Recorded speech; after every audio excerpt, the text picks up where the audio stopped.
Welcome to a new deep dive. Ever really stop to think about how free you actually are in today's world?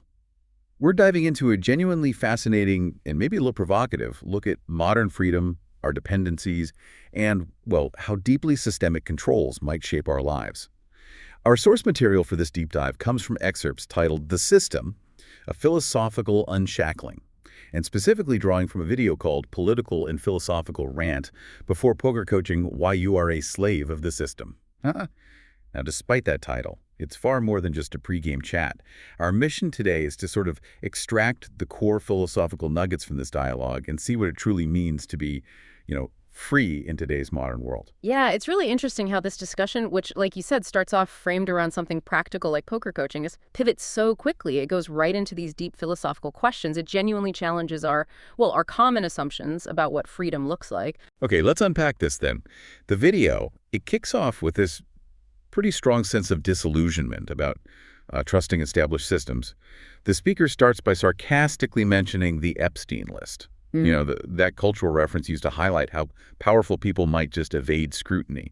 He uses it as a prime example of why he thinks many people still hold on to this, maybe naive belief in systems of justice. Right. And that really sets the tone, doesn't it? It highlights this core critique, the idea that modern systemic illusions, whether they're about justice or freedom or even how democracy is supposed to work, they might not be what they seem at all. Which raises a pretty big question. If we can't fully trust the system for justice, what else might be an illusion? And you can tell this isn't just some casual thought for the speaker. He even briefly mentions his own storybook. I think it was originally in French, now in English, which reflects his personal philosophies. It sort of frames him as someone who's really dedicated time to thinking about society and systems of control. Then there's this almost, lighthearted moment of technical setup for the actual poker coaching. It feels almost like a metaphor, actually. That easy shift between this internal philosophical life and, the external practical stuff, like work. And here's where it gets really interesting. The intellectual heart of the video, this deep dive into freedom, wealth, and dependence. The dialogue puts forward this really counterintuitive idea that wealth can actually increase your dependence, not reduce it. The coach argues that, wealthy people often become super reliant on staff, on intricate systems, societal structures. They can become, in his words, slaves to their own lifestyle. Think about that for a second. A millionaire might seem free, right? Yeah. But if their wealth ties them to employees, massive business obligations, complex tax stuff, are they truly free?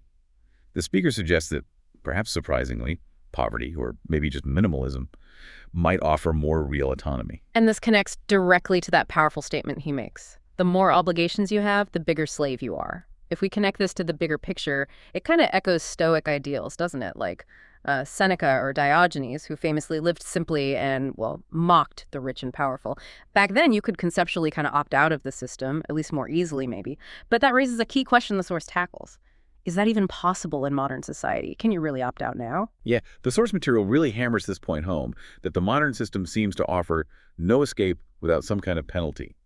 It outlines these real-world traps like mandatory health care in Switzerland, even if you have no income, or how the system just automatically racks up debt in your name if you don't pay certain things.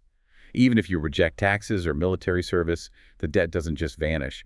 The state still keeps track of it. It follows you. This really underscores what the speaker sees as the illusion of freedom in modern democracies. You look free, you feel free maybe, but the systemic obligations, things like healthcare payments, tax compliance, all the legal bureaucracy, they bind you regardless of your wealth or even your desire to just step aside. I mean, even living outside the system, like trying to sleep on a park bench, is often literally illegal. There's nowhere to go, really. And it's not just about what's mandatory, is it? It's the sheer volume of rules. It's so different from, say, ancient times or even maybe rural life not so long ago. Today's systems are governed by this constantly growing bureaucracy. Laws change all the time, and like the source says, even a tiny mistake on some document can potentially ruin someone. There's just very little room left for living outside the lines without it becoming dangerous or incredibly complex and ultimately punishing. Which leads to that really powerful statement he makes, wherever there is government, there is slavery. It reflects his core belief, it seems, that any governing structure, just by existing, inherently strips people of some freedom. It proposes this fundamental trade-off, order versus autonomy. That is such a strong statement, isn't it? Wherever there is government, there is slavery. It almost sounds, anarchist. Does the source explore the flip side at all? Like the potential need for some structure, maybe for safety or collective progress? Or is it mainly presenting this really critical view of governance itself? That's a really important distinction. And no, the source doesn't really delve deeply into the necessity of government or the benefits. Its focus is very much on how, from this particular speaker's viewpoint, any form of governmental control inevitably creates an obligation, and that obligation inherently reduces personal freedom. So yeah, it's presenting a very specific, highly critical lens on that power dynamic between the individual and the state. Okay, so if the system is this trap, what's the alternative according to the source? Well, the speaker shares this admiration he has for a woman who lives very simply out in the countryside, growing her own vegetables, raising chickens, living close to nature. And despite what many might see as a hard life, the point is she's significantly less dependent on the system. And so, in his view, she's actually more free. It really does make you pause and think about our own lives, right? I mean, who hasn't felt that tension between, say, the sheer ease of ordering groceries online versus the idea of growing your own food? It's a fundamental trade-off we're making all the time, often without even fully realizing the cost in, well, autonomy. Exactly. And what's really fascinating here is the contrast he draws. He notes that many people, maybe most people, would mock that kind of rural lifestyle. They prefer the convenience of city life. But this convenience, in the speaker's view, it just hides its dependency under this layer of maybe superficial luxury. That phrase he uses, people trade their liberties for conveniences. It really sticks with you. And it highlights a critical observation he makes. Do people actually understand the full extent of that trade-off they're making? That's right. City life might seem cleaner or easier, sure, but it's incredibly reliant on vast, complex systemic structures. Intricate food supply chains, massive healthcare systems, all the infrastructure. The argument being made is that freedom is essentially being swapped for this kind of artificial comfort. Indeed. And the coach observes that modern life often gives us this illusion of control, like, oh, we get to vote every few years. But in reality, the state still largely governs our freedoms day to day. If you step back and think about it, maybe in the past, free individuals might have had fewer systemic obligations, even with other hardships. Today, even on leisure time, is often dictated by systemic things like work hours, economic cycles, or just the constraints of urban living. Right. So to kind of bring it all together then, this deep dive highlights several key philosophical themes from the source material. First, there's systemic dependence, this idea that modern individuals are bound by these often invisible chains, taxes, bureaucracy, mandatory services, you name it. Then that constant tension between freedom versus convenience, suggesting that maybe a simpler rural life, while harder, could offer more genuine autonomy. And also the illusion of justice, this idea that our trust in government institutions might sometimes be misplaced, with power tending to protect itself. And we also explored how wealth doesn't necessarily equal freedom. True autonomy might actually come from reducing your obligations, not just piling up money. Then there was the legal and bureaucratic trap, how laws are always shifting, and just not knowing the rules is no defense. And finally, that really provocative concept of voluntary slavery, the idea that by choosing comfort and convenience above all else, people might unknowingly be opting into a kind of servitude. Wow. Yeah, this whole deep dive, it really makes you think about the choices we make every single day and maybe the hidden costs associated with them. Absolutely. And it leaves us, and you, the listener, with a pretty compelling question to mull over, I think. How might you redefine what freedom truly means in your own life, perhaps beyond just the usual ideas of financial independence or where you live? What small shifts, if any, could you maybe make to reclaim even a tiny bit more autonomy in your daily existence? It's definitely something to explore. Welcome. I just did a vlog where I went for a walk and I talked about the naivety of people who still believe in the system. Because you hear a lot about the Epstein list that they pretend now doesn't exist. And I just find it funny that still people believe in the system and believe that they can get some kind of justice. So I just did a vlog about that. And once it's edited, I will post it on my channel. And now my poker teacher is waiting for me, so I have to switch over. First, I want to show you, as always, my book. It's my Stoic book, so it's a great book. I try to read it every day, a couple of times. And if I enjoy it and I'm the author, I'm sure some other people would also appreciate and get a lot of it. That's the French version of the book, and it was translated into English. And here you can scan the QR code and get the link directly. It's also in the description of this video. So now let's see if my poker coach is waiting for me and if we can start the lesson. You know, when something stops working, I'm never sure how long it will take me to fix it, because I can fix it maybe fast, but maybe it's much more complicated. Now, the thing was, I have no earphones, so I don't have to put this heavy stuff on my head, the old one, and the mic just switched to this one instead of my mic here. So then I was confused because I didn't know how to fix it straight away, because I use several apps for my mic because I want my voice to be high enough, and so I have to put them to some apps, and it's not such an easy process because there are a lot of options and I can get a little confused. That's okay. Here we are.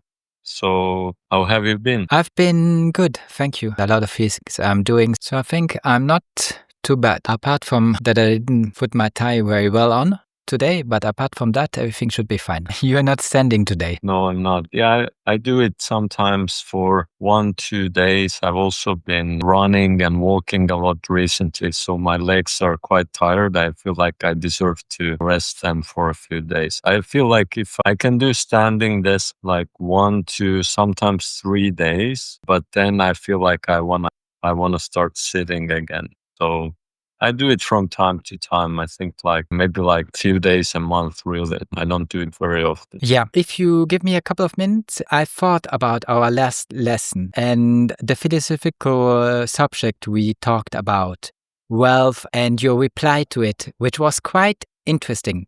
So I wanted to give you 1 or 2 more thoughts on that, if you allow me. I'm looking forward to it. Yeah, we don't have to talk a half an hour about it, but I just wanted to give you 1 or 2 thoughts about it. So I did get the impression, it might be totally wrong. You might not have, it wasn't maybe not your intent, but I did get the impression because I talked about Seneca and his wealth and the thing that he gave half of it to the imperial treasure so he can live in retirement. And you said when you're very wealthy, you're very dependent on the system, and that you're much more free if you're a poor person. At least that's what I thought you went a little in that direction. And I think it's totally correct. The more you dependent you are on the system, the more you ask of it, the more favors you want, to take your words, since it's a game of favors. I do something for you, you do something for me. But the more favors you want, the more dependent you are on the system. And the idea is just, we live in a very different period of time nowadays.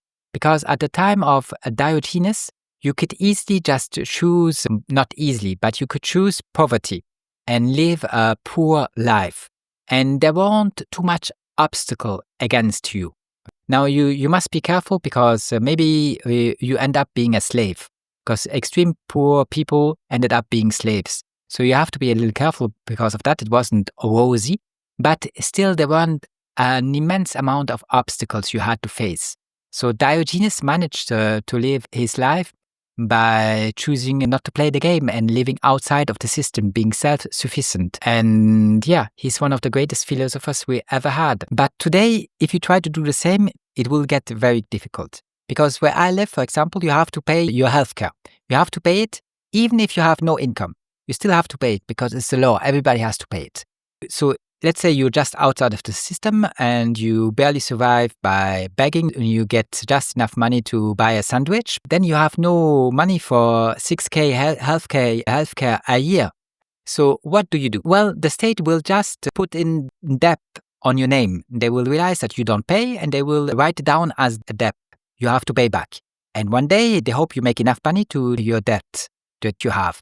And also, if you, for example, for moral reasons or something else, you don't want to participate in military service and not pay the military taxes, then they just will do the same. When you have no money, they just said, okay, you owe us so much, and the day you make the money, well, we take it from you.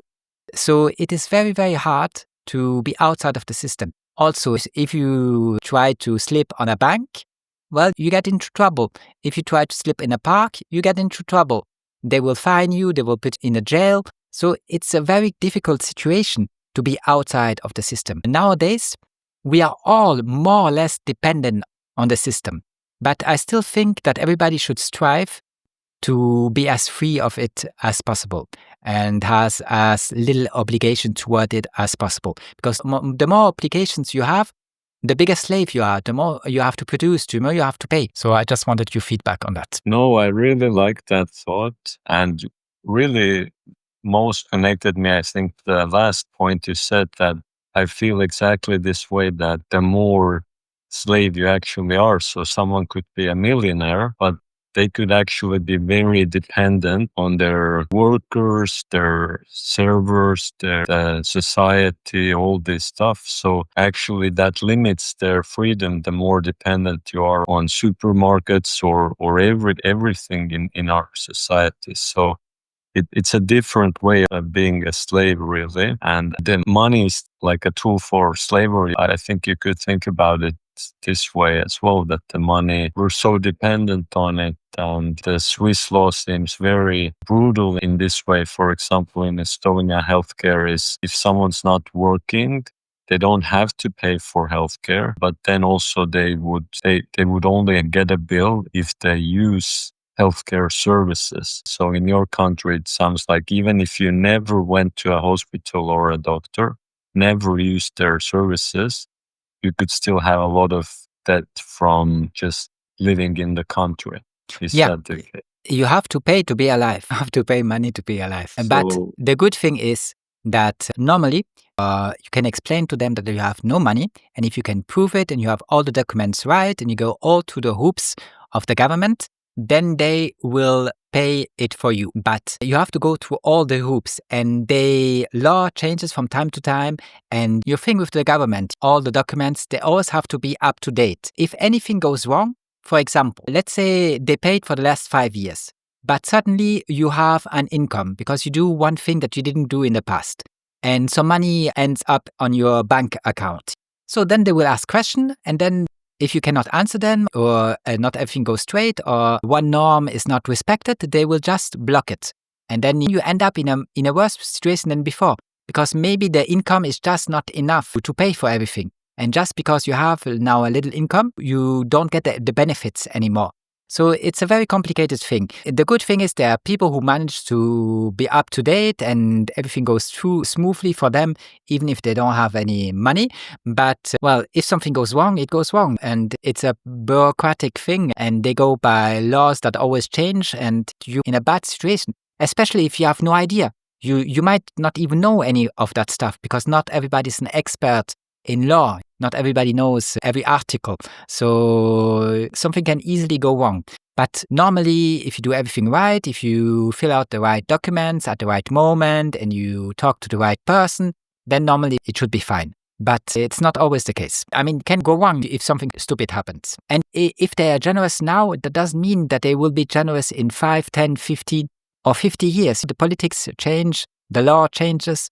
So you still have to be very careful. Yes, if I would summarize it, I would say that whenever there's a government, wherever there's laws, there's some form of slavery and some form of freedom taken from us. I think you've said something similar, or tried to explain to me many times, right? How every government is enslaving us in some way, right? It might not be like we think of slavery in the past. We might be able to have more freedoms than the slaves did at that point, but in another way, as a free person, for example, in antiquity, and maybe it was tougher for a slave, but for a free person, I think the obligations were lower in terms of what, sometimes still they had to go to war for their country and things like that, but that's even true nowadays in countries that are in war. But overall, it seems somehow that in antiquity, if you weren't a slave, you had more freedoms because there was less bureaucracy. And now the system is so much greater, and governments are, every year they're adding to bureaucracy, right? Very rare when they remove a law or when they remove a tax. Usually the bureaucracy keeps on growing. So in many ways it keeps enslaving us more year by year. How do you see that? I think you're correct. No, there was antiquity, and then we had the middle, and it makes me think about the Siberian Girl that I watch. And I don't know if I ever sent you the link to her videos. I don't think I did. So maybe I do it after our lesson. And the thing is, when I show it to my friend, yeah, she tells me that she wouldn't like to live like that because it's all dirt. You know, you have to take care of the kitchen, the chicken poop, and you have to take care of the garden. And the goats also aren't the most clean thing you can think about. So she thinks it's all dirt. And she makes always fun about it. But that girl is quite free. She has very little. I mean, I'm sure she can afford her lifestyle and pay for the maintenance of a roof over her head. And she eats her vegetables and kills her chicken and eats her chicken and so on. I mean, she's quite free. She doesn't depend a lot on the system. And she has, of course, an income next to it because of YouTube, but she doesn't have, I think she's quite self-sufficient. But a lot of people don't want that. They enjoy much more the city life because it's less effort, everything looks clean, and you can spend your entire retirement on your butt and watch TV. A lot of people enjoy that. You get perfumes and all that stuff.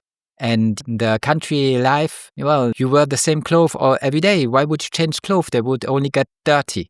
And you don't put a lot of perfume and makeup. There's no point in that. When you live from not hard labor, but when you live from the earth directly, you don't need all that artificial stuff around you. But that's not what everybody wants. People like actually the dependence on the state.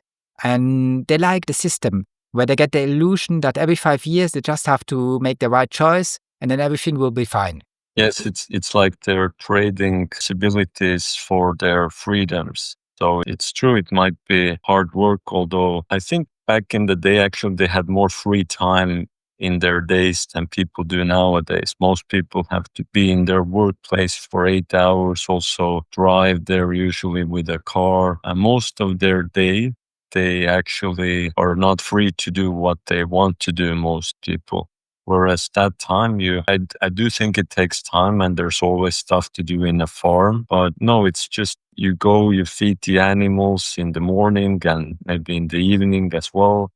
And sometimes do this or that. But I think there's way more free time during the day. And yes, you have to do something like have responsibility over your garden or animals every day. So that seems like extra work or responsibility. But I feel like you're way less worried about like a thing like pandemic or when government says if there's a food crisis or if you're not allowed to go outside or all these things, or if the prices increase or all this, it's more stable in that way. But I think people would rather not do that, I guess. It seems easier for them. Yeah, they always choose the easiest path. And look, for example, she's still heating herself with wood.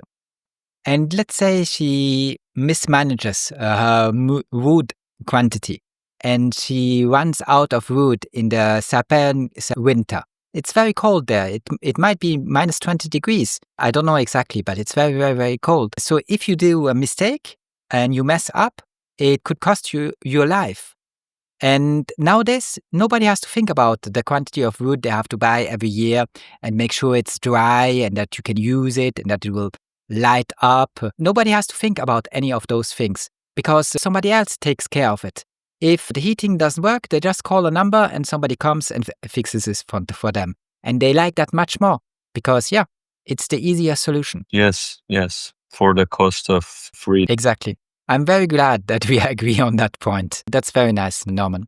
Should we look at a couple of hands? Yes, I think let's look at it. And I also had a topic today to concentrate more on analyzing how your opponents play and see if we notice any mistakes in that, which we can get some confidence from noticing if they make a bad play. So it's just the 4 are more recent and the other 7 are a little older. But we can start with the first 4, the most recent hands. If you agree, or if not, tell me just what you want to do. No, I think that's good. Let's see what hands caught your interest to review. Okay, my first hand is Queen 10 offsuit. I'm on the button. And we've made top 3, which is, usually we review a lot of hands on the bubble, right? But this time we've already you already won a prize making top 3. Yes, I'm also ship leader. Very slightly, but yes. So in general, how I see this, it's very equal how the stacks are here. And you decide to limp in this hand. Here's where I would think through this. In general, I would want to raise to 2 big blinds because it gives me an immediate chance to win the hand, right? If both players have bad hands, they fold, then we win the hand pre-flop. Also, if you raise, I think it's more likely that you will have one opponent at most. If you limp, you will more often have 2 opponents. Now, when would I limp in? I would limp in if I feel like the opponents are very loose and are unlikely to fold in. So if you feel like you could raise, but they will always call, then I would limp in. But in usual scenarios, I would have preferred you go for 2 big blinds. Yeah, I get that, Norman. It's just I'm close to my 14 big blinds, and I would have liked to go all in maybe if my charts allow to do that. And I'm not sure that they do. I have to check. So let's see. Queen 10, yes, it's the lowest hand with what I could go all in with 14 big blinds. But here I'm above 14 big blinds. And so I thought 2 big blinds might not change anything, so let's limp. Because I was not sure that they would fold or any of them would fold. But yeah, I get it. The normal play is 2 big blinds. But then I'm at 14.5. Yes, it's still okay. Yes, so it's 1 big blind more. But for that 1 big blind, you're less likely to have 2 opponents. And you also have a chance that you have 0 opponents and you win the hand immediately. So I think it's worth it for 1 extra big blind to try to raise. Okay, great. Thank you. Let's see how it developed. So I still get 1 fold. Yeah, good news. And now I have top pair. Yes. Now, if you think about this board, what thoughts come to mind when looking at 10, 9, 6? Well, scared of a straight? I mean, more generally, even if we forget your hand here, what thoughts come to mind just with this board? There's the clubs. I think the green cards are clubs. So I'm scared of a flush, if that's correct. Yeah, again, you're saying what you're scared of, but just even if we don't give you even a hand, you're not even involved in the pot.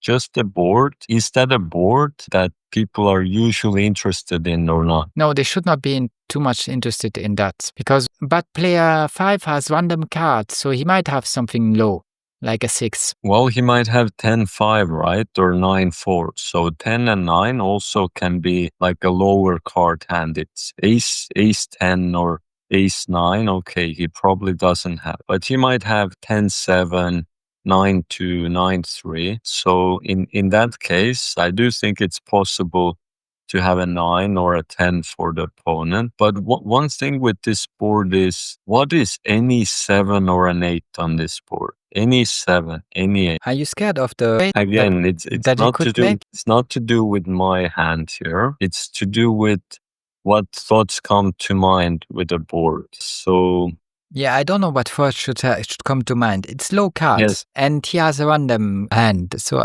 what should I think? Tell me, Norman. well, what I'm thinking here is this is a board a lot of hands are interested in. Why? Because any 10, 9, 8, 7, or 6 has something. And also any clubs is something. So for him to not be interested at all, he would need to have 2 cards, and none of the cards are 10, 9, 8, 7, or 6. That's quite a lot of cards for him to not. Yeah, you gave me the straight right now. You gave me the 10 straight to the 6. So then the issue is the straight. Yes, because if he has something like 7-5, he's just 1 card away from a straight. If he has something like Queen 8, he's again 1 card away from a straight. Okay. So then my first answer wasn't that bad. What was your first answer? I said, should I be scared of the straight? And I thought I should not be too scared of the straight. But actually, yeah, it was wrong. You just explained to me that I should be scared of the straight. Because every card from 6 to 10 could be an issue. Immediately, there's only 1 straight, 7-8. That's not very likely, but it depends what cards come next, right? So in this case, there's many cards that you wouldn't want to see. Like you wouldn't want to see a 6, a 9, a 7, an 8, a jack, a king, an ace. or a club. So where my mind is going on this board is, I don't expect the opponent to fold very often here because a lot of hands have a draw. And also there's many cards to come that will worry us later. So what to do with that thought? Can I tell you, my hand needs protection, so I think I should go for 2/3 of a pot. Now you can explain what you want to say, if it's any different No, than what I just said. It's good where you're going with this, right? That your hand needs protection and you might bet bigger. But here's a very key detail. Betting bigger for protection only matters if it's gonna make your opponent fold. So could he fold a 6? I think he can. Can he fold a 9? I think he can. Can he fold a flush if he has 2 clubs? A flush draw? Probably he won't fold that. Will he fold a straight draw? Probably he won't fold that. So there are 2 cards he might fold and the other he won't. Very good. But here's the thing. What am I more worried about?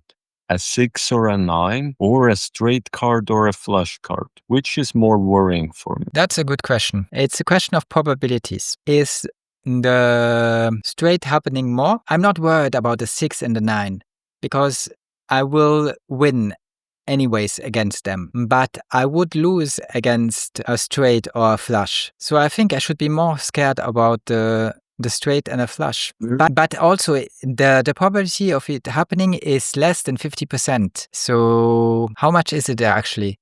It is 9 times 4, which is what? 9 times 4, 36%. So that's not a lot. Yes, you'd still be a favorite then, right? You'd still be a favorite. But actually, where am I going with all this thought process, right? I'm going actually here where I don't think you should necessarily bet bigger here, because the bigger bet puts pressure on a 6 and sometimes a 9. But I want 6 or a 9 to call, and the pressure you want to put to flush draw or straight draw, even if you bet bigger, they won't fold these. So I actually think you could bet small. I think you could bet half pot or even a little bit less, because it's not a good scenario if you make a 6 or a 9 fold. So, and the protection, I agree that our hand would want protection, but it's very difficult to get that when the opponent will not fold. Okay, very good comment. Thank you, Norman. So he goes all. In that case, what do I think I have to fold? So what is he representing here? 2 pairs. Yes, or something very good, right? Now, if he would be bluffing, what kind of hands could he be bluffing with? Straight draw or flush draw? And sometimes even both at the same time. That's the scariest, right?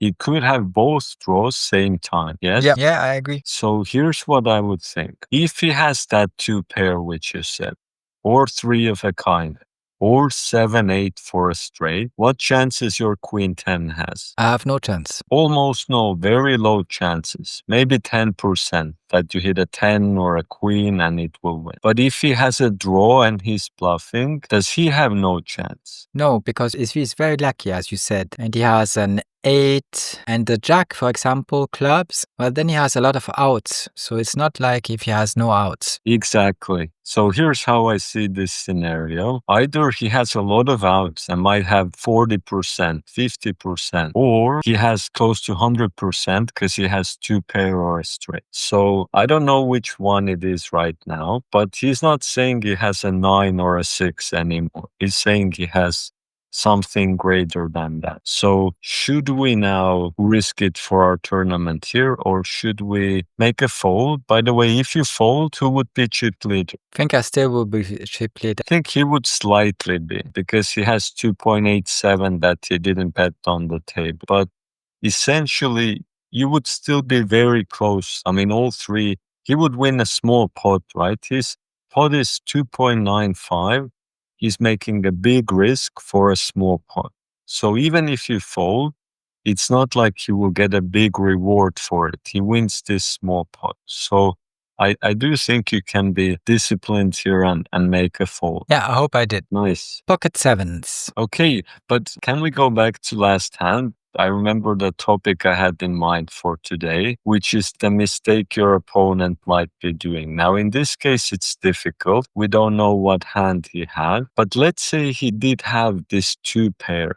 Did he win the maximum with his two pair the way he played it versus your hand? I don't think he did. If he had checked or bet less, would he have had the chance to win more from your queen? Yes, because there's a good chance I would have gone for half pot or even make a mistake going for 2/3 of the pot. And yeah, if he only calls, maybe I put some more pressure on the turn.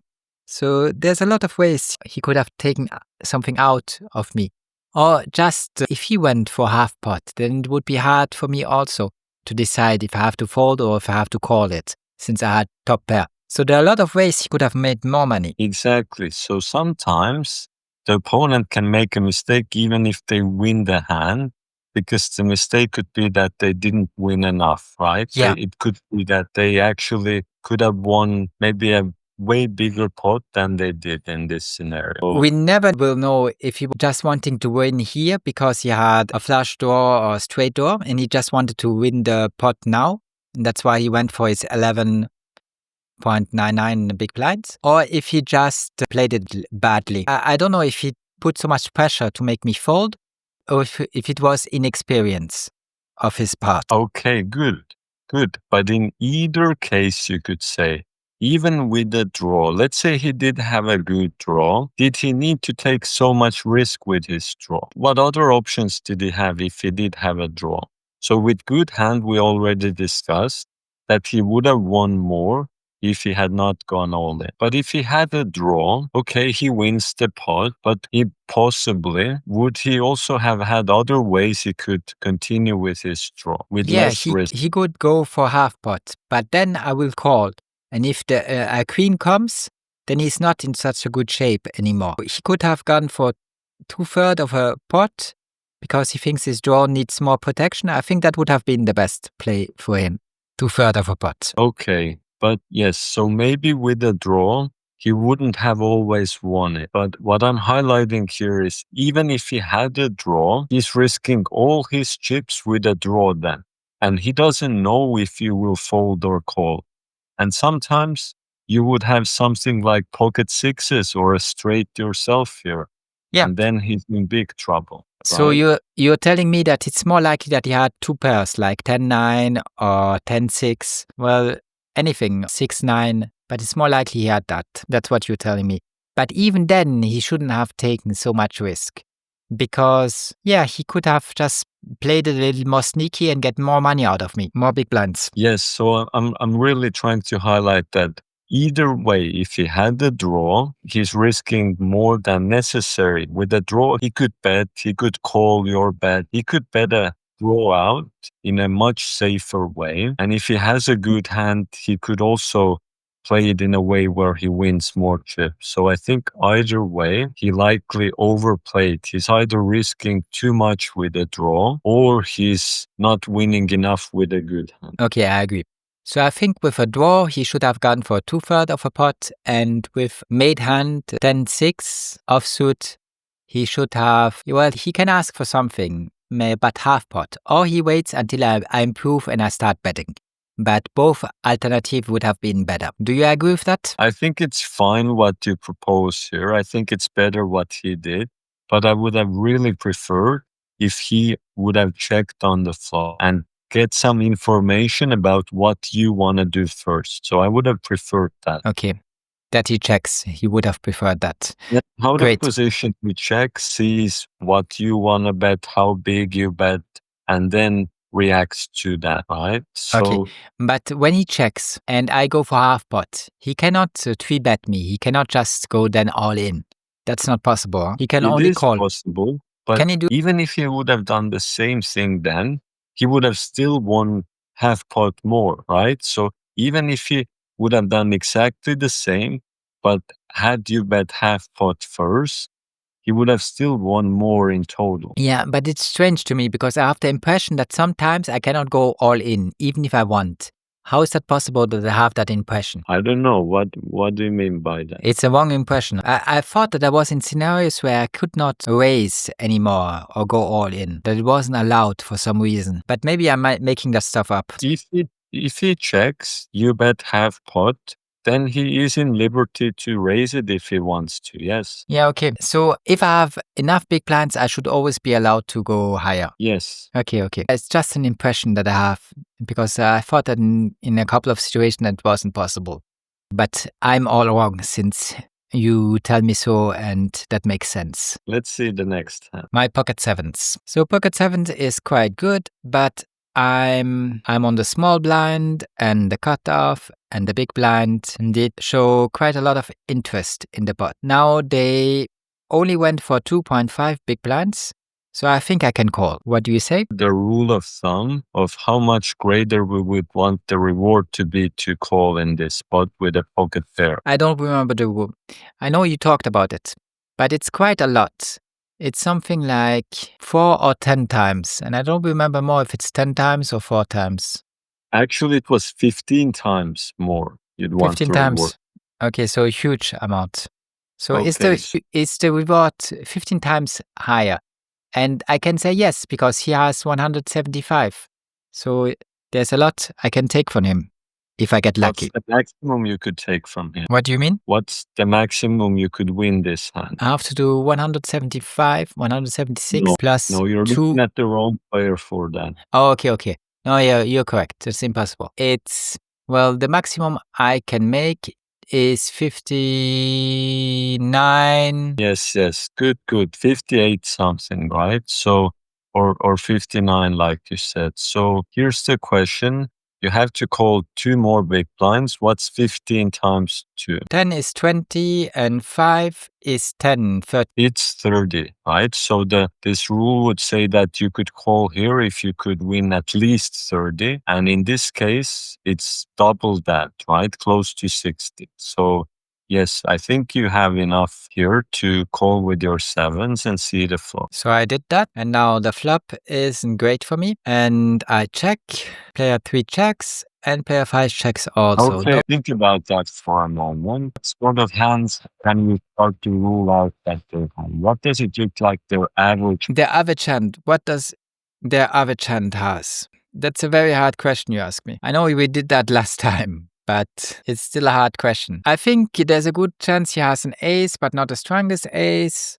So what average ace could he have? He's on the cutoff. What ace should he have? Average. Maybe ace 10 offsuit average. What do you think? Okay, yeah, I mean, so how I would start with the average is think about what's the strongest hand they could have at this moment and the weakest. What's the weakest and the strongest that would make sense for them to have? So I think I have to look at the cutoff range. And cutoff range raises. His lowest hand should be pocket 2, and his strongest hand should be pocket aces, suit for the pocket pairs. And for the offsuit, ace 5 offsuit, and then up to ace king offsuit. So his average should be ace 10 was not so bad. So, and then I have to do that for every possible thing. So it's very hard to give just one card. So I'll make it easier, but I'll also make it harder at the same time, right? So here's the thing. Now think of his strongest and weakest hand, not pre-flop, but on this board. So pre-flop, pocket queens isn't the strongest hand, but on this board, is pocket queens the strongest hand? No, made hand, yes, it's the strongest hand. But a flush could beat it. But at this moment, would you rather have 3 queens or a flush draw? 3 queens. Yes, exactly. So the board changes which hands are strong and which hands are weak. So I wanted to look at his pre-flop range and find that hand. Let's start with the weakest hand. From all the boxes in the pre-flop range, find the hand that least would like this board. The very least. Well, it's not a flush hand, so no hearts. They would not like that board. And the very least, it's not a paired hand. So pocket 2s would not like that board too. But it's still a made hand.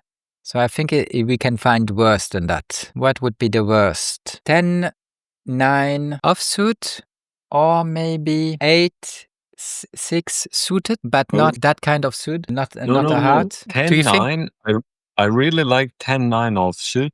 That's a good answer. But the 8-6, there's a problem with that answer. What's the problem with 8-6? That's already an 8. Yes, exactly. So 7-5 suited would be better.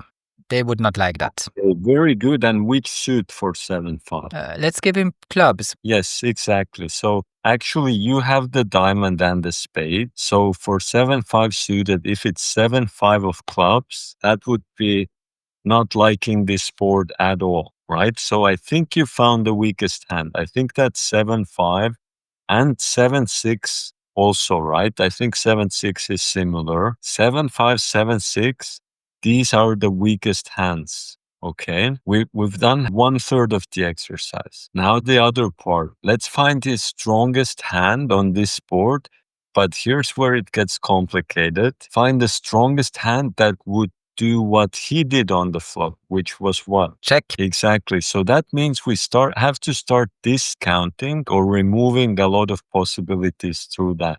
So now look at what's the strongest hand that would make sense to not want to bet. Can I go with something like King 7 suited and again giving clubs? Or do you think that's not good? Or if I it's not, think you can find a stronger hand that doesn't want to bet. Yeah, then I can go a little higher with King. I think you can go higher. Can you even go higher from a king? Can you even go to an ace? Yeah, I think I could. So maybe ace 10 suited. Okay, I know. this answer more. Can we even go higher? Can we even go to a pair? Do you think it's possible there's a pair he wouldn't bet with on this board? Pocket threes. Yeah, if he has 1-3, why should he bet with 1-3? That's a very risky hand to bet with. What about pocket fours? Probably the same. Until 8, I think it's the same. Okay, so we were very close. Tell me the strongest hand you can imagine him to have. Okay, so let's go for my, but then it would be my hand, and it would make very little sense of him having pocket sevens. So okay, maybe pocket sixes.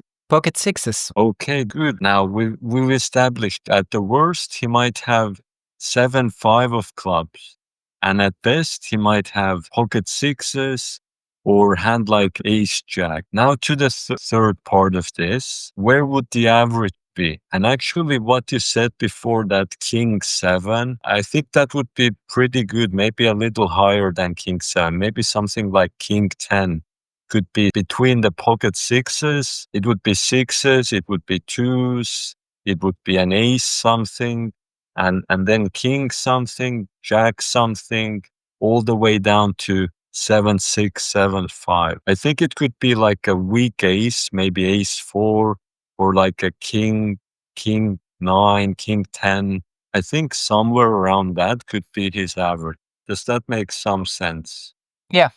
Makes sense. Now, as we found that, how is our sevens looking now? We didn't initially like this flop, but based on our analysis here, now the things could get worse, right? The turn card could be an ace, but at this moment, how confident should we feel with our sevens as it's going? Pretty good. But the thing is, if they're sneaky, we will lose money. Because if we're pretty good with that hand, it also needs a lot of protection, which means I have to go for 2/3 of the pot. And if any one of them is sneaky, well, then I will lose that on top of what I already put into it. But the upside could be that you win this whole pot, which is how big at this moment? 9.5. 9.5. And it would look like, as it is right now, which is more likely, that they have this sort of average hand that's weaker than sevens, or that they're being sneaky, which is more likely? That they have the average hand. Yes, exactly. Because there's so many of them, right? There's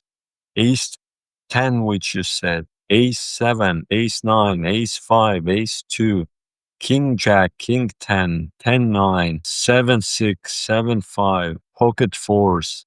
It's just the law of the averages in that way. And if he is sneaky, good on him. He will win likely a bet from you. But more often than not, they would fold the turn and you would win. Now, all of this, though, could change based on the turn card, if it's a scary card for us.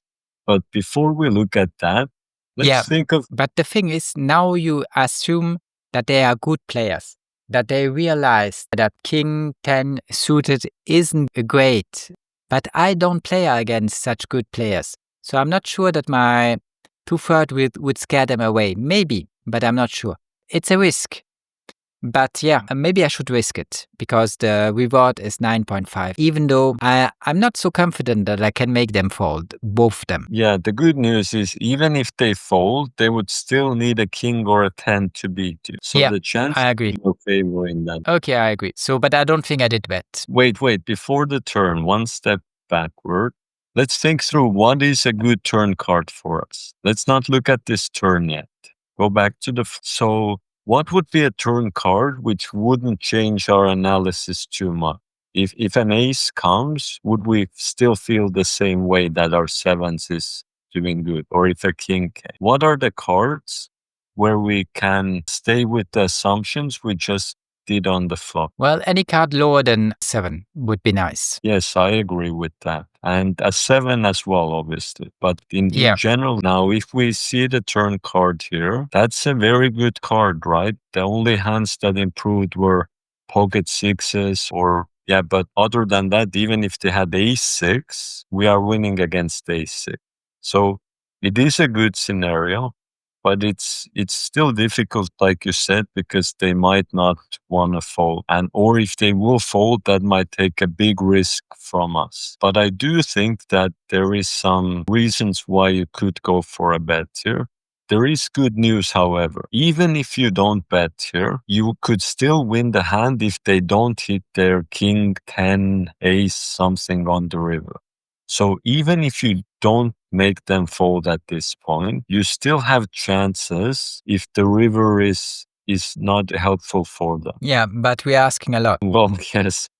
So I think you could bet something like half pot here, or even 2/3 to really try to make them fold. I think that would be even if they folded half the time, let's say that was the case. Well, that means half the time you win this pot of 9. And if they don't fold, it's still some chances that they have just king 10 and you win the river. So I think you had some opportunity here. Yeah, I don't think I did bet, but let's see. I checked. He bets for half pot and player 5 folds.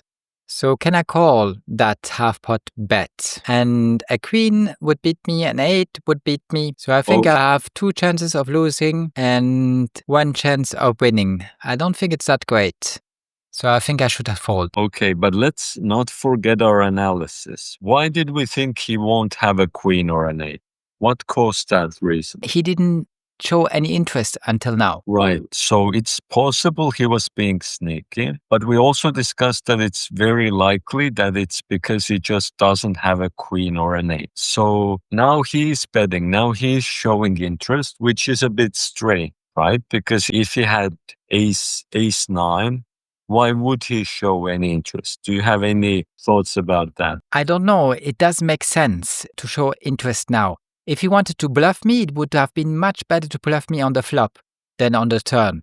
So I don't think it's a good moment to bluff. Well, in one sense, yes, because he checked the flop and it's not so believable anymore. But from another perspective, it's safer to bluff now because he's seen no one wanted to bet. So from his point of view, it looks like, okay, I don't have a queen or an 8, but no one else does either. So I think he could be bluffing here just to think in a way that, oh, nobody has anything.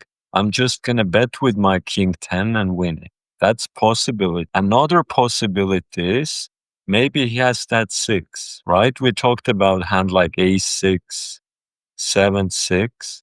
It's not impossible for him to have hit that 6. So it's, I think, 3 options here. He might have made that 6. He might have been sneaky on the flop, or he's trying to bluff because everyone seems weak here. What's the most probable? We don't have to answer that. That's the good news. You could answer it, but actually what you have to answer here is he's betting half pot. You should call it when you have which winning chance?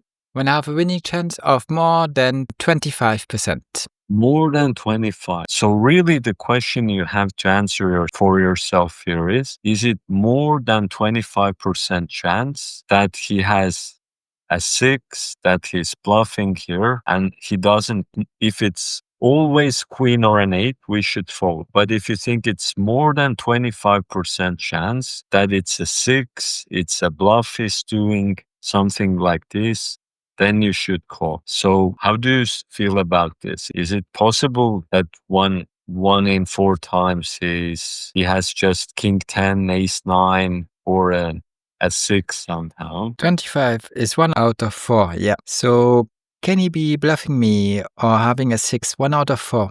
I think there's a good chance, yeah, that it is possible, especially when you have 70 big blinds and you can afford a bluff. Okay.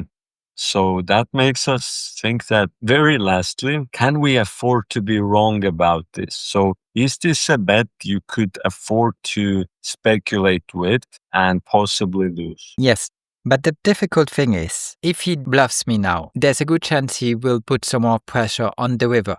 Or if he's bluffing now, the river could improve him. So I will face one more bet, and it will be again half pot.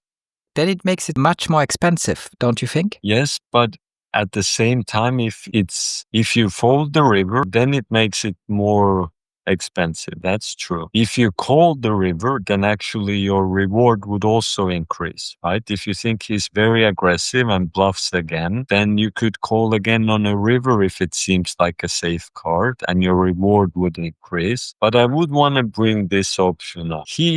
He's quite likely to bet the river. But how likely? I think something like 50%.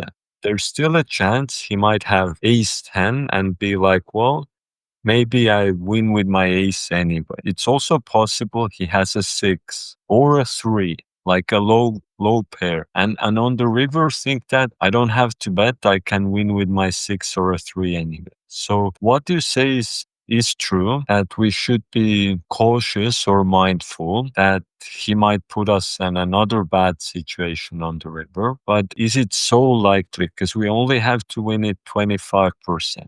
I don't think it's 80% that he bets the river. So I do think it's reasonably likely that he will either give up on the river, or he won't improve on the river, or that he has a 6 or a 3 or a card like that. So it's close, right? It's not clear. If we had a queen here, we would be much more happy to continue. With 7s, it's more difficult, but I do think you could call this one bet. I think you're gonna win it, this 25%. Yeah. The thing is, last time we realized that I still make a lot of stupid mistakes and I take too much risk. And so normally you like when I fold and when I respect what my opponents do. And now I should not respect it on the turn and maybe even the river. If he goes half pot, I should maybe still think that there's a good chance I win.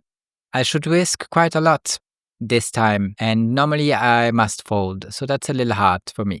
But It is. it's It something is. I have to work on. It is, and you're correct that it's not something we've discussed too much before. But the thing is, for these risky plays, you have to have strong faith in your ability to analyze, make sense of the situation, all this process we went through of the average hand. And over time, you get better with that.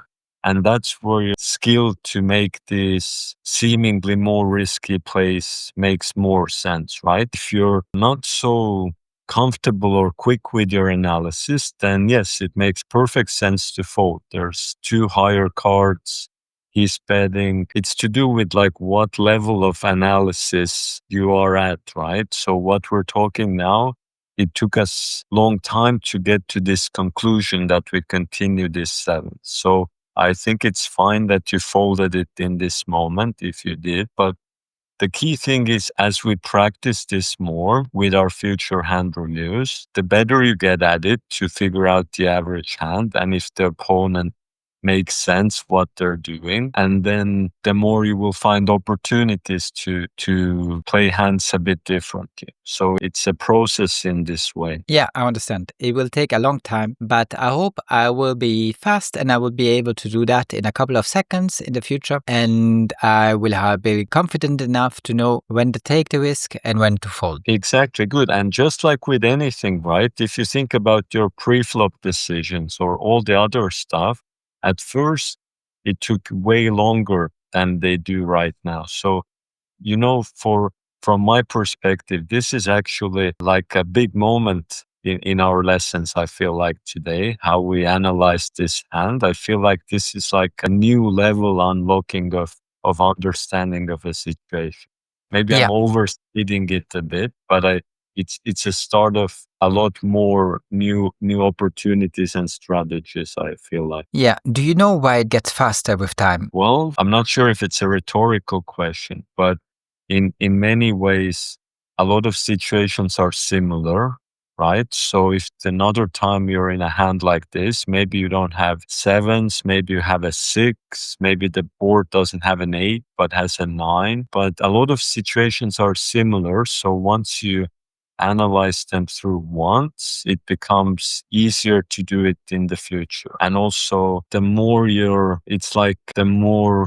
we take an example of putting a puzzle together, right? Where like the kid's toy where there's a picture on it. If you take a person who's put 100 puzzles together and you give them a new puzzle, and it's a completely new picture, there's still some patterns or skills they've developed that they probably are able to put that puzzle together quicker than someone who doesn't have that experience of putting 100 puzzles together. So even in completely different scenarios, your mind just goes quicker. I don't know what to give a good example of why exactly, but it does seem that every decision becomes easier the more you make this similar decision. Yeah, you're perfectly right. But the explanation I want to add to on top of what you just said is it's like if you imagine a spider web, and the spider takes the same path over and over. And by doing that, it will make the path more easy to work on. Or the Romans, when they knew that they had to send a lot of troops, let's say, to Spain, they built a road to send the troops to Spain. And once they have that road, it is much easier to go to Spain faster, even if it's the same distance. So for me now, it took me a long time to talk it through with you. But if we have the same discussion 10, 20, 50 times, then every time it will be a little faster because I already know the answer. You already told me and we already went through to it. So your brain is like it's something empty until you put something in it. And what you put in it makes you work on the path you want. There are new neural connections that get created. And other ones you don't use get eliminated because your brain has no use for them anymore.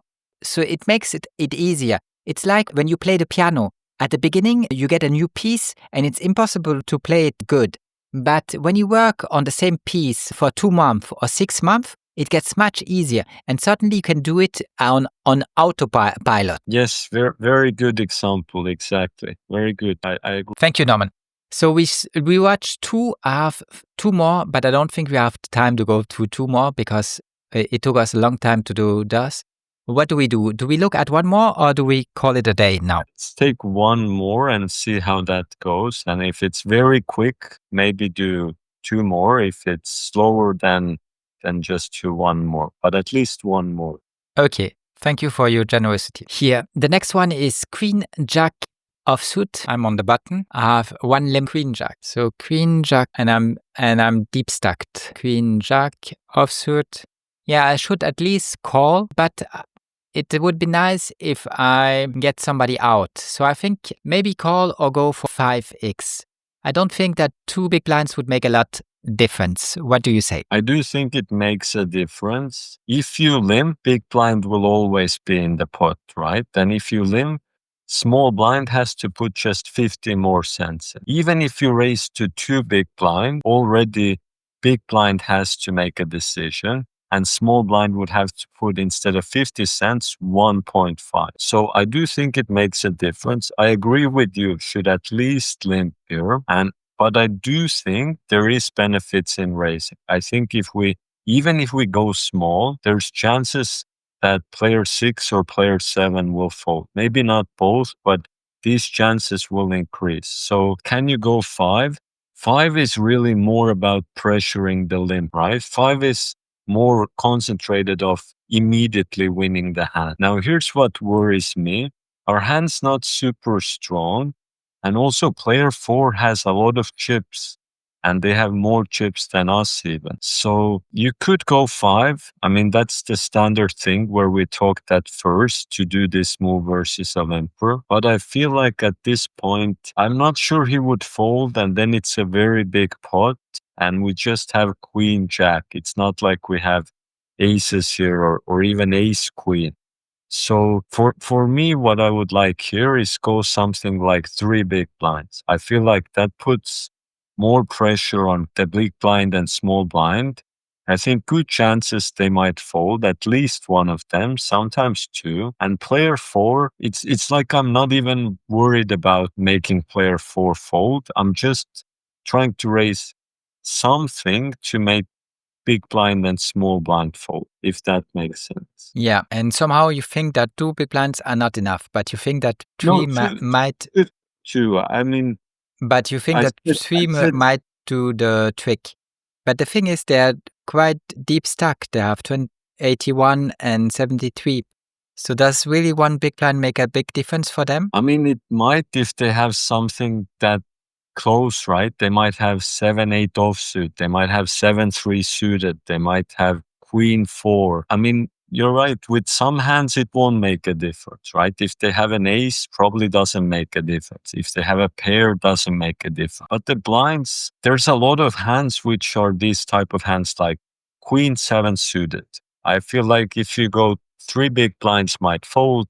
If you go 2, they might be that, well, 1 more big blind I will try. So yeah, I see benefits to both, right? If you go 2 big blinds, then you're risking less. And with 3, are you getting more folds? Well, for one example, with player 4, if you go 2 big blinds, I would say it's 0% fold. But if you go 3, already with 3, I would say there's 15% he folds. So that's to do with player 4, that he's a little chance to fold. Yeah, I guess we could meet in the middle and raise 2.5 here, right? 2.5. But I don't think No, I like 3. So I agree on that. I like 3. It's a good number. And I think also that I can afford it with my 65.9. I just wanted to go through the difference and why this time it's better to go for 3 big blinds instead of 2. Yeah, thank you, Norman. Okay. Yeah, I So think we can call. I think we can call this, right? 2 big blinds, pot's already 10. We're on the button. Pretty good hand. We can afford it. So I think you can call this. yeah, I think I folded, huh? No, actually, I did call. So why did I call? I did because I thought I don't have to put so much in and the pot is already big. Yes. And we have an okay hand. It's not a great hand, but it's okay. And we're on the dealer button. And I also thought that I can afford it with my 46. So we see the flop. I have middle pair, so that's not awesome. Let's see what happens is what they do exactly. What the small blind does. He goes for more than half pot, 2/3, I think. Let's see what player 4 does. Okay, so big bet. We should call if we can win it 30%. And now if we do the analysis, he raised pre-flop and he's betting on this flop. So what is he saying that he has? An ace. Are there many different ways someone could have an ace? Yes. Okay. Now, it is also possible that he doesn't have an ace, but often when people don't have top pair, they have some sort of a draw. If you look at this board, are there very many draws on it? No. Not too many, yes. No flush draw, right? So that is actually bad news for us. We would want him to be bluffing with a draw. But in this case, there isn't too many draws here. So for him to be bluffing, he would have to have like a pretty random hand. Not a very it's not very easy to find like a sensible bluff here. It would just have to be like I'm going to be aggressive and say that I have an ace. For him to do that against two opponents going first, that's pretty risky, right? Because either of you could have had an ace. Player 4 could have ace, you could have ace. So for him to bluff, that's a very risky move to take on. So all these things lead me more towards thinking he has an ace. Now, is it always true? No. But if we continue, how would we win this hand? Well, one way would be if our hand improves. If you look at the cards you have, do you have many outs to improve on turn and river? I have 3 outs, I think. And 3 outs makes 12%. So that's I not think a lot. outs, actually. How much, Rudy? You said? I think there's 2 jacks and 3 queens that help you. Yeah, but I'm not counting the jacks. I'm only counting my queens. So And that's why. jack is a very good outer. Jack is even better than a queen. Yeah, but it's very low. There are 2. Okay. So let's say 5 outs. So 5 outs times 4, that makes 5 times 4, 20% I have. 20% exactly. Now the problem is we can only see one card at a time. So if 20% by the river, what are the chances for next card? 10%. Only 10%, right? So that is not to our favor. And really for us to win it, we would need him to give up on the turn. And here's the difficulty. If he has an ace, what will he most likely keep on doing? Betting. And if he had a bluff, and he was so crazy to bluff so big on the flop, are we sure he gives up on the turn? No. So here's the difficulty. It looks very likely now that he bets again. And in this case, I do think it's way more likely an ace than a bluff with all this scenario. I would say his average hand here is like an ace almost. So yes, sometimes maybe some king, queen, or some bluff, very often an ace. So if that analysis makes sense, then you should come to the same conclusion that we should click what button here? Fold button. Yes, good. So you see how beautiful poker is. In one scenario, we might have pocket sevens and the board has a queen and an eight. And we don't even have second pair. And our analysis is that we possibly could even call our sevens. And in another scenario, we have second pair, a strong second pair, and even to just one bet on the flop analysis could be the fold. So I think it's beautiful like that in poker. Yeah, but it's very hard because with a better hand, I have to fold, and with a weaker hand, I have to call. And that's quite hard, especially if you don't understand it straight. But I understand. I'm only starting, and with time, I will get better, and I will be able to see the difference in the situation because a lot is due to context.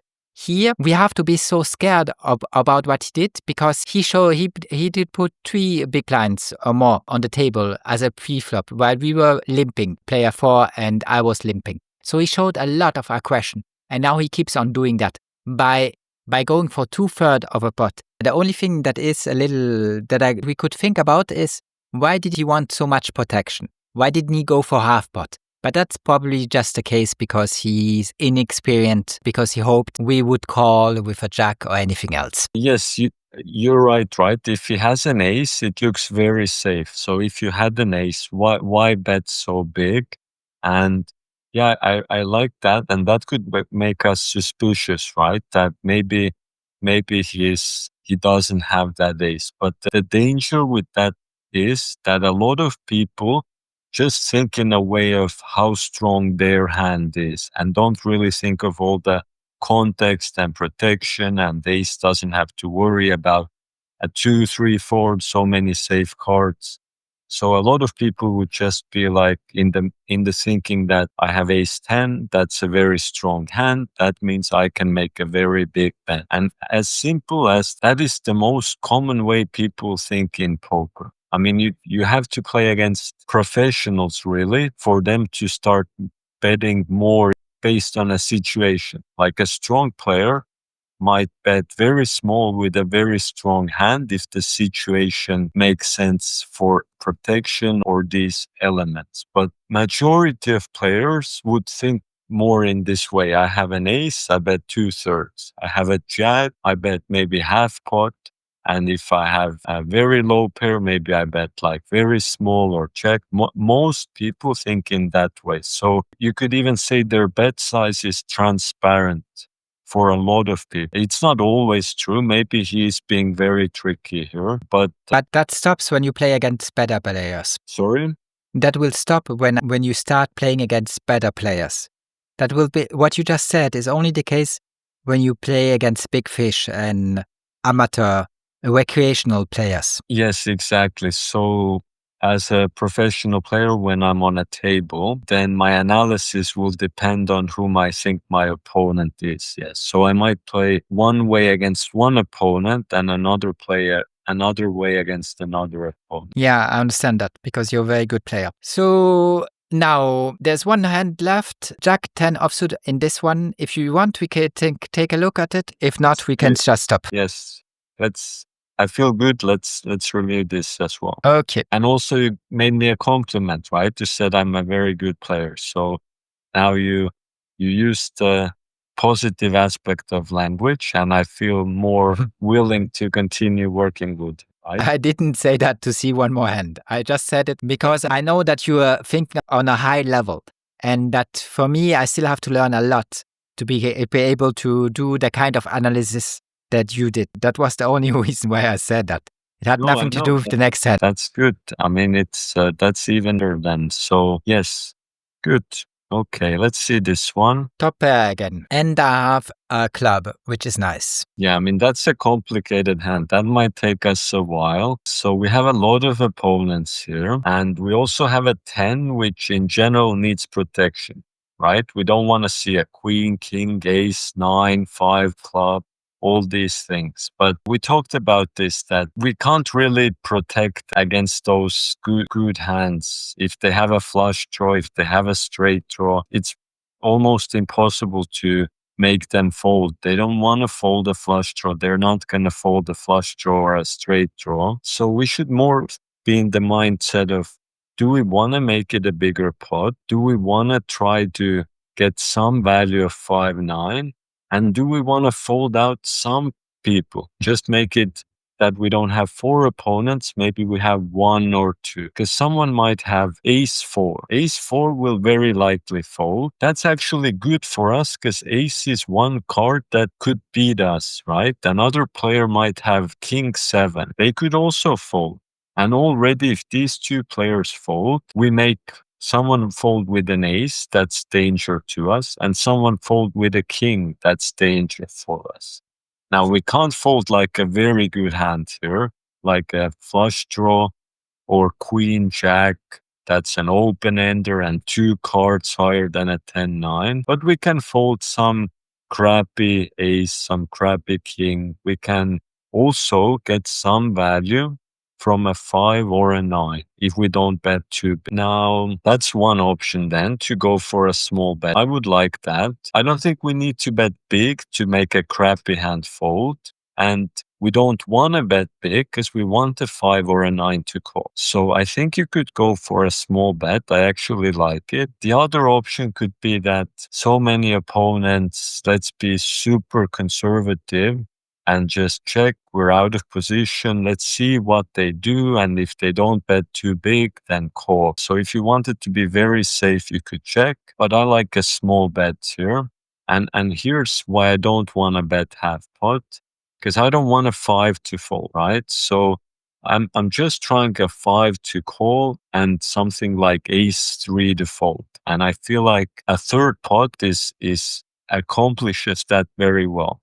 Some crappy hands will fold, you have less opponents, and you get more value from a 9 or a 5. And you're not risking very much if you make a small bet. So you want me to bet less than half pot? To make 5 continue, yes. And you do not think that I need any protection? Well, I don't think there's a way a big bet will get us protection. I only feel like it in a bigger pot with more trouble, and then the club will come, the king will come, and then we will be in a more difficult situation. So I think that the protection we can get a little protection. I'm not trying to get the big protection here. I think that's impossible. The little protection is if king 7 folds. That's the little protection. If a4 folds, that's little protection. If pocket 3s fold, that's also little protection. So you want me to go for 2 big blinds? Yes, or half pot is okay, but I like 2 big blinds more because 5 is more likely to continue. Okay, so the small blind checked. I go for half pot. No, I go More. Yeah, three, you go three, for the two, big two-third, two-third. So here's where I start liking my students or lessons. I don't mind the bad play if there's a good reason or logical reason for it, right? So in this case, I do think it's risky to make the pot so big and bet so strongly here. And I still think people will likely continue.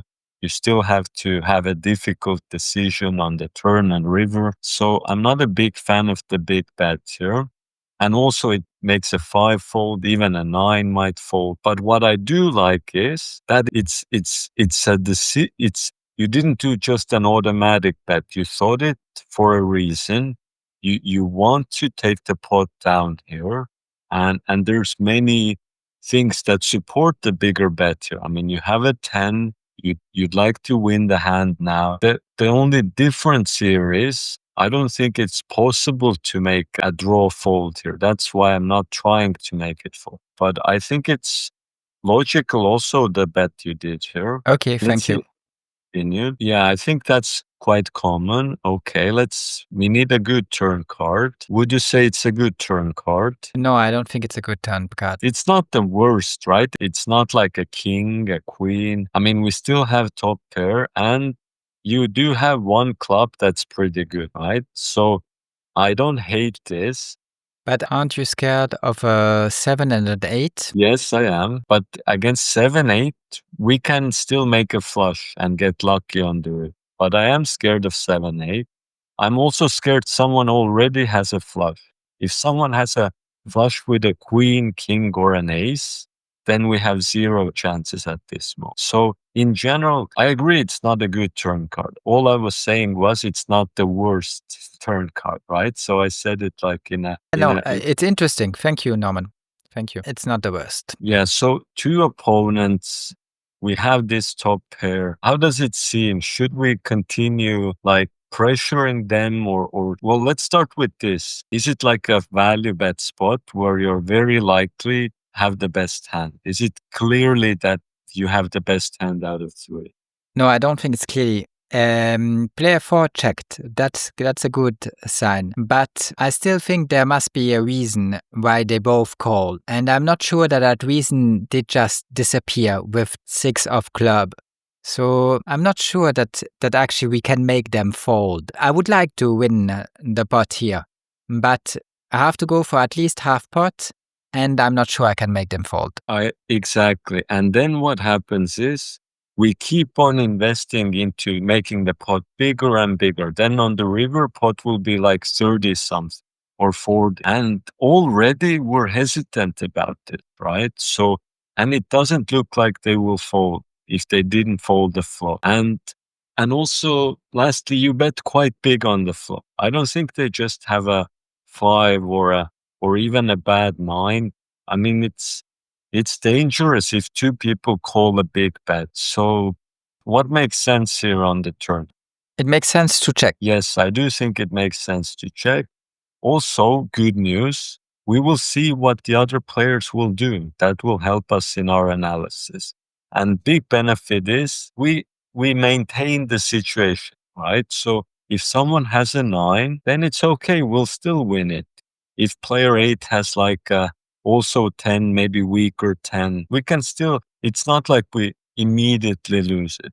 If maybe they both have a 9, one has king 9, other has ace 9. So then we still can win this pot, but we don't have to lose more against a straight or a flush by trying to end the hand here. So I think it's a good moment to slow down, see what they want to do, and then decide what to do next. I did that and everybody checks. So that's strange to me because they showed so much interest and now they show no more interest. So what should I think about that? Is it good or bad news? At first glance, it's good news. I think so as well. So let's see the river card and then see what player 4 does and think then. But okay, so what we just talked about, right? That most people are very transparent how they play poker. So the way he bets here, is he saying he has a straight or a flush here? No. Not really, no, right? So it looks like he has something, but not very strong. To me, it looks like he's saying, I'm not sure a 9 would. So what worries me here is it looks like he has like a 10 or a king. That's what it looks to me. So, and player 8, we don't know yet, right? So what to do? Well, the pot odds are huge here, right? So you should win if you should call if you win it 12%, right? So you can be wrong many times until you have to be right. So I do think we can call this. I don't love this, right? I want to start with this. I am expecting mostly to lose this. I think he has a king often, or maybe a 10, maybe a better 10 even. He could have queen 10 or something. Yeah, he could have many things that beat us. But for this size, I feel like some chance he has a 10 that you win against. He has a 9. He has just a random bluff. Maybe he has some 6, something stupid. So I feel like the price is right to continue. But the king is not a good river card. And him betting, I would have preferred him to check the river, right? I would have preferred everyone check. You show your jack 10 and hopefully win. But he bets too small that I wouldn't fold for that size. Okay, I hope I did call, and I did. So somehow I did understand the concept. Even if I maybe wouldn't be able to explain it that clearly, I somehow did understand the concept. That the reward is huge and he only asked for 3. So, and I have still second pair. So with that, I shouldn't fold. And player 8 folds. And now I hope he cannot 3-bet me. He cannot add anything. He can only when you raise, exactly, because now the hand is over. So let's hope it's a happy ending to the lesson. He has his king. He had a very, very good hand. Big fish But got luck, right? So why you say big fish? because he called your big bet on the flop there, right? And you think he should have folded that with his king ace suited? Yes. And also pre-flop, he just limped. That's Yeah, also but he's not such a big fish because he only put on 3 big blinds on the table and he didn't go for a huge amount. So he was able to get 3 more big blinds out of me. So I don't think he has no experience of poker. That is true, but let's think the mistakes he did. Pre-flop, he limped with a hand as strong as ace-king. Do you think that was a good play? No, but it's a sneaky play. Okay, but he took But I would have on- never done it, no. You see how many opponents he had on the flop? I think there was like 5 players in this hand, right? Yeah, and he took a huge risk because if somebody makes a straight on an ace, he would have been in a very bad situation. Right. Then flop came, clubs, 10-9, you bet, player 8 calls, and he calls just with his hope that he makes an ace or a king. Also not a good play, right? Yeah, I don't think he had enough outs because he only had 24% of outs and I went for 2/3 of a pot. So that is more than 25%. How much is it? 2/3 of a pot. I don't know the number by heart. Or tell me how to calculate it or give me just the answer, as you wish. Yeah, it's 27. 27. Okay. So yeah, he shouldn't have called. He didn't have enough outs to call. Also, the problem with his outs is king comes, if someone has queen jack, they make a straight. Or on this board, someone with so many opponents, easily someone can have 2 pairs, straights, all these things, right? So you don't want to draw to 1 pair if the opponents can already have 2 pairs. And also, some of his outs were clubs, right? On the river, what if king of clubs comes? Who wins the hand then? Who would have won if river is king of clubs or ace of clubs? I would have won because I would have had a flush. Exactly. So some of his outs were cards that bring a flush in. That's also very dangerous. So he got lucky this hand, but I don't like how he played it. And I think he, yes, made some big mistakes. Pre-flop, just limping and being sneaky with ace king. I think that is very dangerous. And then to call the flop also very risky. So a bit unlucky, but I think on your part, you played this quite well. So, and many things you already do well, right? With the analysis and things. So I hope your results will show that as well, hopefully. Okay, great, Norman. We had a very lovely lesson. I really enjoyed it. And I'm very grateful for your time and all the effort you put into teaching me. To me, probabilities in general are fascinating because I'm very astonished on how good you can get at that game and how perfect calls you can make and how much you can understand about probability in lives in general. Because when I look at life, I always see a lot of probabilities around me. It's never a clear situation where you're 100% certain of the outcome. There's so much stuff that can change it. And it's great if you start being able to live with them and take better decisions. For example, I don't know if you did take, well, maybe I shouldn't talk about that. But I don't know, there are certain vaccines that they push on people that to me makes very little sense of taking it because you get very little protection because the risk isn't huge for you. If you're young, if you're in good health, the risk isn't huge for you. The thing you try to get protection is nobody gets sick of it around you. And a lot of people still take all those injections when they come with real side effects for a lot of peoples. So that also makes very little sense to me because you try to protect yourself to something that doesn't need such an amount of protection. Anyways, it just a thought, but a lot of things, driving, everything else, a treatment, diagnosis. No, people are a lot wrong when they do that kind of stuff. I had a dentist who showed me my teeth, my wisdom teeth. And she told me that they had to be all pulled out because I didn't have enough space for them. And I looked at the diagram. How is it called? The kind of thing they showed Yeah, me? with teeth graph, right? Yeah, I don't know the name of it. Yeah, well, I looked at it and the radio, maybe something like this. No, I don't know. Anyways, X-rays, yeah, probably that. And I looked at it and to me there was plenty of space. So I said, no, I think there's enough space.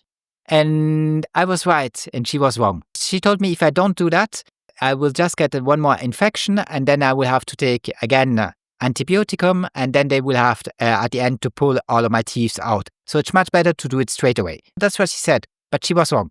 I was right.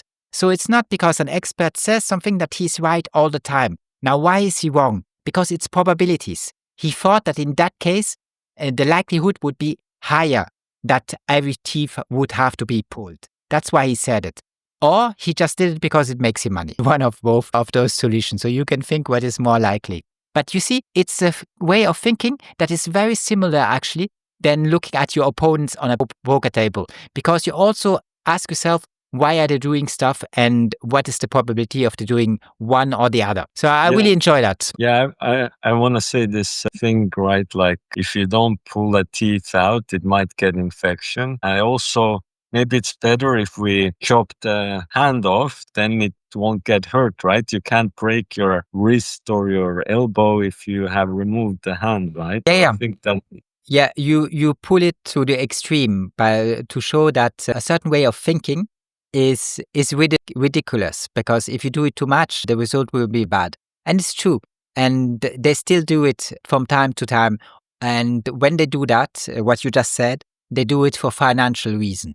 And unfortunately, people have no critical thinking, no way of analyzing, and they fall into the trap. Anyways, Norman, thanks a lot. I really enjoyed our lesson. I think it went very well. And I also am glad that I didn't play as bad as last time. But in any case, I enjoy them all, even when it's hard and even if I'm confronted to all of my mistakes. I really like working with you. So thanks a lot for being my poker teacher. I appreciate it a I lot. also want to say something nice. So I see the effort. I really see when we talk through this during the lesson, how you're thinking along and always very present. Not every person is like that. Sometimes I have students when they're not very, how to say, as engaged as you are, right? I feel like you're really concentrating and putting in the effort. So I really think that's great. Yeah. But it's not hard for me because I'm interested in it. The only thing I regret is that I cannot play 8 hours a day because I do a lot of other stuff. But I'm interested in it, so it comes natural to me. And I think a lot of people, if they do stuff that interests them, they would get interested in it. The thing is, a lot of people, they only have to do what the teachers or the government or some people with authority says they should do. They take a standardized test and then there comes a result, and then with that result, your entire life gets decided. And I don't think it's that easy. And it takes the fun out of life. So yeah, people should take enough risks so that they can try to do something that fascinates them, something they would like to do 17 hours a day until exhaustion. And today it was particularly easy to me because I feel like if I have a lot of energy and I feel great. So that also helped. Anyways, Norman, thanks a lot. I'm looking already forward to see you next week. Enjoy your time until then and take care. Bye-bye. Great. I watched the videos you sent, so thanks for that. And Which one? both of them were James Fresco was talking about inventions, how you invent or discover, and then also the AI, which was talking for like a minute straight. That was quite smooth. It looks like the video technology is getting better. And I think, how long is a scene in a movie? I think it's constantly switching between one face and another, right? Or different views. I think it's already possible with technology right now to make a full movie with AI, because there's very few continuous scenes that are longer than 1 minute or one camera angle. I think very rare, right? So basically, it seems already possible to make a full feature movie with AI. Yeah, and the only thing is you have to have character consistency. So the character must be always the same. You must recognize him, even if you put no clothes on And him. also the scene, right? The scenery has to be like a setting has to be. Yeah. So, and the dialogues must be perfect. If the dialogues seem off, there's a word for it. It's a valet, but I don't remember the word by heart. But it's like if you want to make a doll that looks like a human, until it really looks like a human, 100%, it is creepy, it scares you because you realize that there's something off. But once it looks 100% like a human, you like it a lot. You adore it. So I think the technology, there's still small details missing. But I'm confident that in 2 or 5 years, the technology we talk about and what you just said will be possible. And then you get AI-created movies. And that would be great, because then it's the end of, I think I talked about Seneca and the hit piece they made of Seneca. So then, did I talk about that? If not, I will do it next time. If I didn't, doesn't it ring any bell? I think, but maybe it doesn't ring any bell to you. Then I'll go back on the subject. But when you get a hit piece like that and you do not agree with the story because it's all made up, it's all made up lies, you can easily create the true story and talk about what really happened and make a much better movie. Everybody will be able to do that. You, me, and everybody else. And I'm looking forward to that. Because then propaganda has less impact on people. Thanks a lot. Good. Thanks a lot, Norman. Bye.